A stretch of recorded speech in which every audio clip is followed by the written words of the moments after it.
Nah, I fucks with Pat. Yeah. Look at how he talks to these niggas. Yeah, yo. Yo, turn that shit up. Turn that shit the fuck up right now. Talking that shit. Let's go. Yo. When you up and you winning, shit is awesome. Never felt real pain till a nigga lost one. If somebody take from you, what it's gonna cost them? Tired of niggas acting like they really put in work.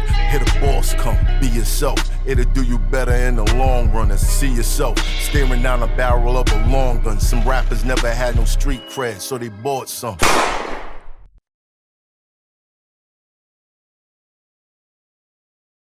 Nobody want to put the work in no more. Everybody want the easy route. Nobody want the work in. I think the easy route is where the dick sucking and all the other stuff happens. How do you keep going back to the dick sucking, son? I don't know. This nigga, because the comedian, we call it a callback. That nigga got all the callbacks. That nigga got all the dress callbacks.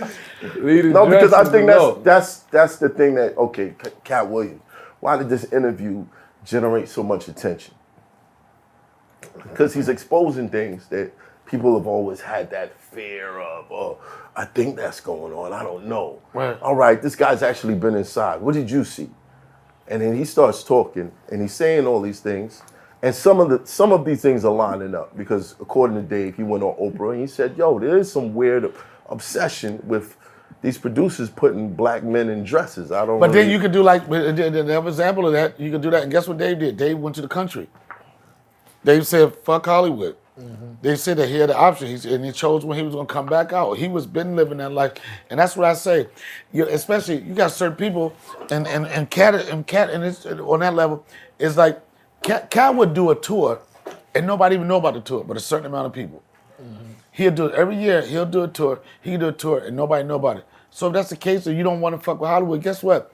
You can go out, get your money, then go to your motherfucking farm and live your fucking life and go out and get your money when you want to get your money. Mm-hmm. But you choose to engage in shit, so what is it that you want? Do you still want validation? Do you say, you still want somebody to say, I knew it, you were supposed to be the one? What exactly do you want? Because if it's money, you're going to get money. Even with him. Cat will be a multi-million-dollar millionaire forever because he got a fan base. Niggas can always go check him out. Mm-hmm. But what do you want? You just want just niggas to fuck with you? Or are you crying for the world to accept you? Mm-hmm. Maybe that's what you want. Mm. Maybe you want to be an international nigga. Maybe you get tired of just making that type of money. Yeah. But are you saying, I want the world? No, nobody appreciates the ceiling. No. If they feel like somebody put a ceiling over me and I can't move it unless I do something crazy. I just wish it go, like my thing is not wish, but I guess when I do my special example of it, it could be a business where it's fun. It could be a business where you root for somebody. It could be something where you feel good about somebody. And I said this, and people can take it for what it's worth though. I am happy that this is happening just for my fans and people to feel good, because we are at a time where now comedy is going to a point where it feels like the only way that you can get acknowledgement or acceptance or like it is negative shit. I'm never gonna do that shit. Ever. I'm never gonna do that shit. Why not? Because it just don't make no sense. And I got too many skeletons. I don't want niggas to be cutting back on me. Nah, we good. Yo, we find that footage. Yo, nigga, be like, remember that? I said I was joking, nigga. We good. It just don't make no sense. I could put my energy like, I want to fucking write more jokes. And that was an argument with joke thieves and shit. Okay, go back to old school. When I started, niggas tell you a joke, you beat them up, and you write another joke. Oh yeah.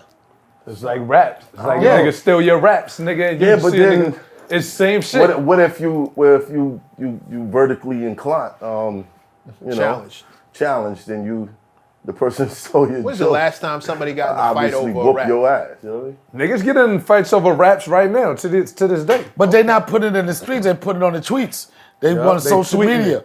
Niggas ain't they don't want to. I know it's okay. I feel like this, when it comes to joke telling, if a nigga can steal your joke that easy, you need to write another joke. A better joke. Do y'all copyright y'all jokes or jokes? There's no system of copyright. The unwritten rule in comedy is not your joke until you put it on TV. Now, how many outlets do you have to put it on TV? That was it. Motherfuckers, then I look at it, I used to get mad, motherfuckers used to steal my shit, right? And then I'm like this, wait a minute. What I'm gonna do, I'm gonna separate myself from them. I'm gonna be on this level, they're gonna be right here. All right, you took my joke, but when you doing my joke, Harlem Bowling Alley, who gonna see it? Right. But what happens when somebody on a higher level takes your shit? Then you beat them up. Take a break. Take a break. I think it should be, hold on. I think when you guys catch somebody stealing a joke, all of you guys whoop their ass. But the whole thing is like, here's how I feel about the joke thing. First off, there's not too many original ideas. If it's not about reflective of your life and it's who your life is, you know, like it was an argument about a fucking joke about a Halloween costume. You know what I'm saying? Mark Carey and Steve Harvey, whatever. Nigga, I was so broke, our Halloween costume was that. It's certain shit that's so easy. It's like, you really want to take ownership to that? A Michael Jackson joke? Come on, man. I did a joke on my special about the Alabama brawl shit, right? And that's the only joke that would date my shit to where it is now.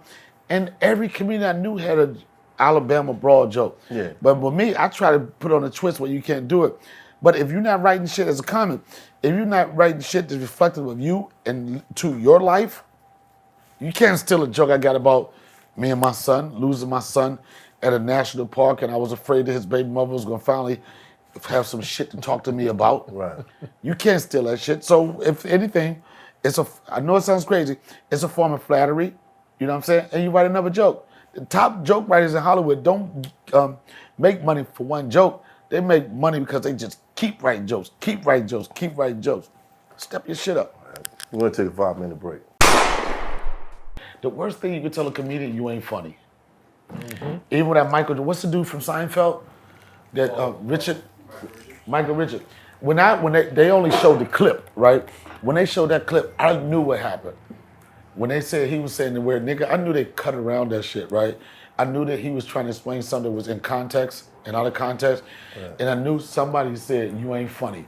You tell a comedian, man, I remember a woman that told me I wasn't funny, and I just had a fucking arsenal of bitches for her. Fuck you, bitch, dick sucking ass bitch. That's reckless. You tell a comedian they ain't funny. Oh man, that's the worst.